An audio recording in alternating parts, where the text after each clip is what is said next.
ఎవరు చెప్పారో నేను చెప్తానండి, కంగారు పడకండి. చెప్పండి మరి, మేము కాదు, మేము అసలు మధ్యాహ్నం వచ్చాము.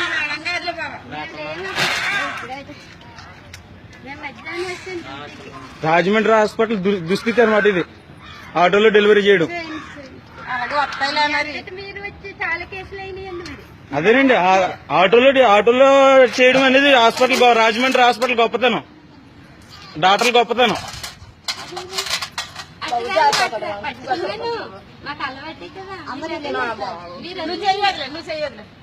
ఉదయం 10 గంటలకు వస్తే సాయంకాలం దాకా ఉండిచ్చి డెలివరీ రాదని పంపించేసి ఆటోలో డెలివరీ వచ్చేలా చేశారు. అలా చేశారు డాక్టర్లు.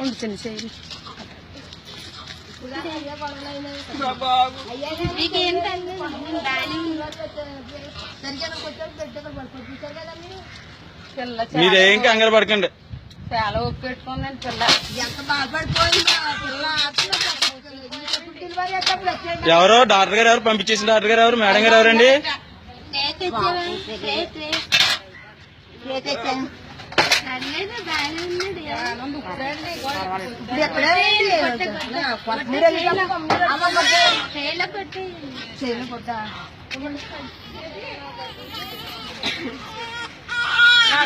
ఏదోట్లాగే ఒకటి ఏదో చేసాలుగా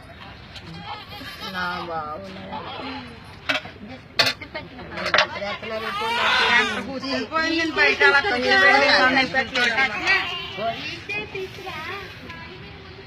అదేనండి ఖాళీ తీసుకురా, కూర్చు, ఏం చేయకు, ఏం మాట్లాడుకో. మళ్ళీ పిల్లలకి చూడండి, మళ్ళీ పిల్లల్ని వదిలేసి మాకు సంబంధం లేదంటారు మళ్ళీ. అదే ఎవరైనా ఇంకేముంది, ఇంకా ఎవరైనా చూస్తున్నాం కదా. నేను ఈ వీడియో ఎవరికైతే చూపించాలో వాళ్ళకి చూపించి ఏం చేయాలో చేస్తాను. ఎవరైతే ఏమైందండి, డ్యూటీలో ఎవరుంటే వాళ్ళకి వస్తుందండి, అది అంతే.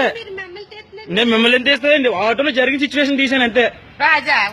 ఊరుకుంటాను, ఎందుకు ఊరుకోను, ఎందుకు ఊరుకుంటాను.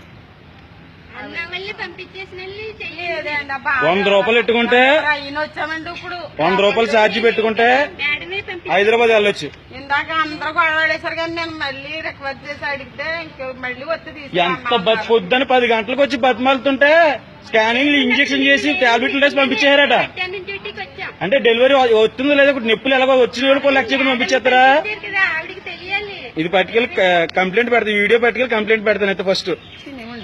పిల్లలు చూడండి చక్క పెట్టని, అలా కదమ్మా, ఇప్పుడు క్షేమంగా కూడా సరిపోయింది, లేకపోతే ఏంటి పరిస్థితి? అదేండి కాదు కదా, మీకు సంబంధం లేదు కదా, మీకు సంబంధం లేదు కదా అని ఉండాలి.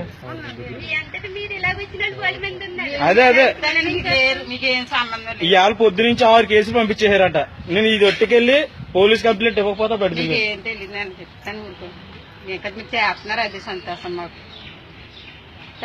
చేతనంటే చేయకపోతే ఎందుకమ్మా జీతాలు తీసుకుంటే ఎందుకు? ప్రజాసేవ చేయడానికే జీతాలు తీసుకుంటున్నారు వాళ్ళు.